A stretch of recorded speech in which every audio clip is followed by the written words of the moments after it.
मेरे प्रिय आत्मन नमस्कार।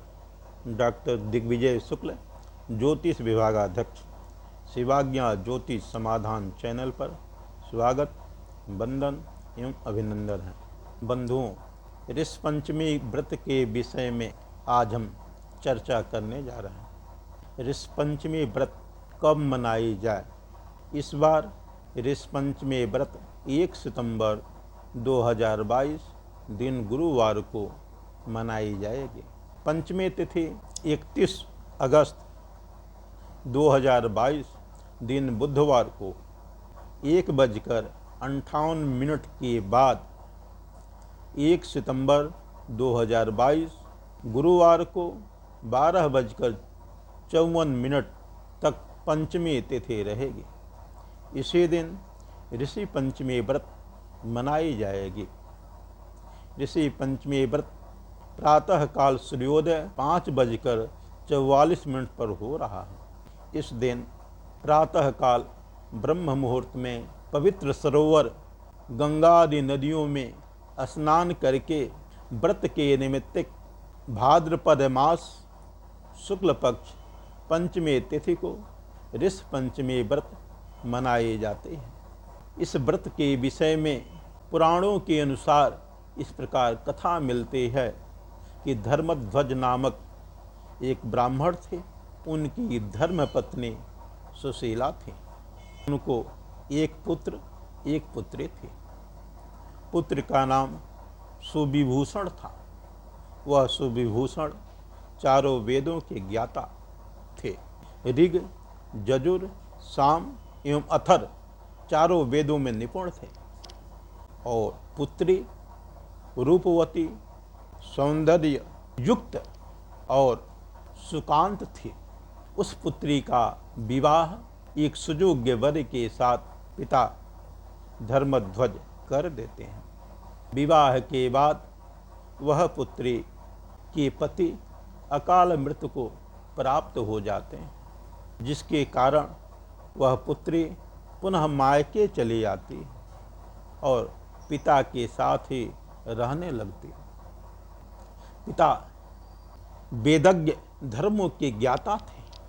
वह नदी के किनारे ही झोपड़ी बना करके रहते थे। वहीं पिता के सहयोग में पुत्री भी रहते थे। एक दिन पिता अपने शिष्यों को वेदाध्ययन करा रहे थे और पुत्री उनके सेवार्थ पिता के सहयोग में लगी थी। रात्रि के समय पुत्री के शरीर में कीड़े पड़ जाते हैं। प्रातः काल हुआ। जो शिष्य थे बहन के शरीर में इस प्रकार के कीड़े को देख करके जाकर के गुरु माता से कहते हैं कि माता, बहन के शरीर में कीड़े पड़ गए। माता आकर के पुत्री के शरीर को देखती हैं, वहीं विलाप करने लगती हैं। विलाप करके जो धर्मध्वज वेदों के ज्ञाता ब्राह्मण थे, उनके पास जाकर के निवेदन करती हैं, इस प्रकार के शरीर में कीड़े पड़ने का क्या कारण है, आप उसे बताएं। वह ध्यान लगाकर देखते हैं तो उसके 7 जन्म की पूर्व की बातें वह ब्राह्मणी थी और ब्राह्मणी रहते हुए उसने रजस्वला धर्म में उसने घर की सारी वस्तुओं को स्पर्श किया, जिसके कारण उसके शरीर में कीड़े पड़े हुए हैं। इतना ही नहीं, उसने सप्तर्षियों का अपमान किया। सप्तर्षियों का उसने वंदन नहीं किया, जिसके कारण उनके शरीर में इस प्रकार के कीड़े पड़े हुए थे। माता इस प्रकार का वचन सुन करके पूछती हैं कि हे नाथ, इसके लिए क्या उपाय है? क्या उपाय होगा, आप कृपया करके बताएं। उन्होंने कहा, यदि यह कन्या पुनः भाद्रपद मास के शुक्ल पक्ष के पंचमी तिथि को यह ऋषि पंचमी का पूजन करती है, व्रत करती है, तो निश्चय ही इसके सारे पाप नष्ट हो जाएंगे। सप्तर्षियों की 7 नाम प्रमुख हैं। सप्तर्षि हैं कश्यप, अत्रि, भारद्वाज, विश्वामित्र, जमदग्नि, गौतम, वशिष्ठ। यह सप्तर्षि हैं, सप्तऋषि हैं। अब सप्तऋषि का पूजन विधि बताते हैं। सप्तर्षि का कैसे पूजन करें। इनका प्रतीक चिन्ह कुशा का बनाया जाता है।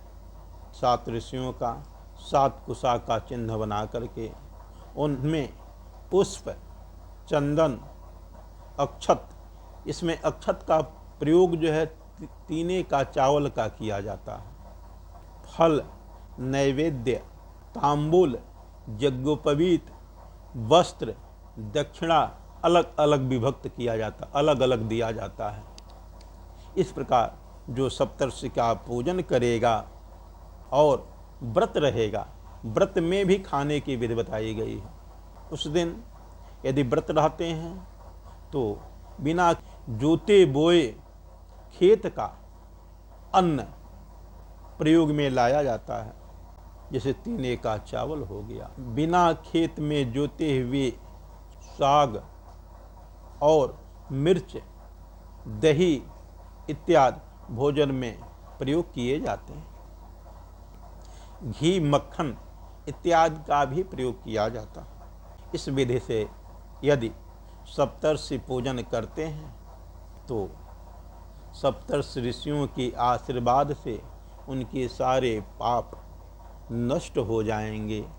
और इतना ही नहीं, धन, धान्य, ऐश्वर्य, सुख को प्राप्त करते हुए उत्तम पद को और स्वर्ग की देय दीप्यमान लोक को प्राप्त करते हैं। इसके विषय में एक और दृष्टांत पद्म पुराण, विष्णु पुराण, मत्स्य पुराण आदि अनेक पुराणों में इस प्रकार वर्णन मिलता है कि ब्रह्मा जी के सप्तर्षि मानस पुत्र कहे गए हैं। मानसिक उत्पत्ति बताई गई है। इसलिए सप्तर्षि का पूजन करने मात्र से सभी पाप तत्क्षण नष्ट हो जाते हैं। एक भविष्य पुराण की कथा मिलती है। भविष्य पुराण में धर्म रक्षक युधिष्ठिर जी महाराज भगवान श्री कृष्ण से पूछते हैं कि प्रभु, समस्त प्राणी मात्र के कल्याण के लिए, सभी पापों से छुटकारा पाने के लिए कोई ऐसा व्रत आप बतावें जिससे सभी प्राणियों का पाप तत्क्षण नष्ट हो जाए। भगवान श्री कृष्ण कहते हैं कि आपने ऐसा नेक व्रत पूछा है जिससे हर प्राणी का पाप जो है नष्ट हो। एक विदर्भ देश में सैनजित नामक राजा रहते थे। वह राजा बड़े ही यशस्वी, तपस्वी, प्रतापी एवं मनस्वी थे। उनके राज्य में सुमित्र नामक ब्राह्मण थे। उनकी धर्मपत्नी जयश्री थी। उनके पुत्र सुजुग्य चारों वेदों में निपुण थे। उनकी पत्नी एक दिन रजस्वला धर्म को प्राप्त हुई और उस रजस्वला धर्म में पूजन की सारी सामग्री, घर की सारी वस्तुओं को उन्होंने छुआ, स्पर्श किया, जिसके परिणाम स्वरूप कुछ समय बाद पत्नी दोनों मृत्यु को प्राप्त होते हैं। और जो ब्राह्मण थे वह अपने पुत्र के ही घर में बैल के रूप में जन्म लेते हैं और जो ब्राह्मणी थी वह कुतिया के रूप में अपने ही पुत्र के घर रहते।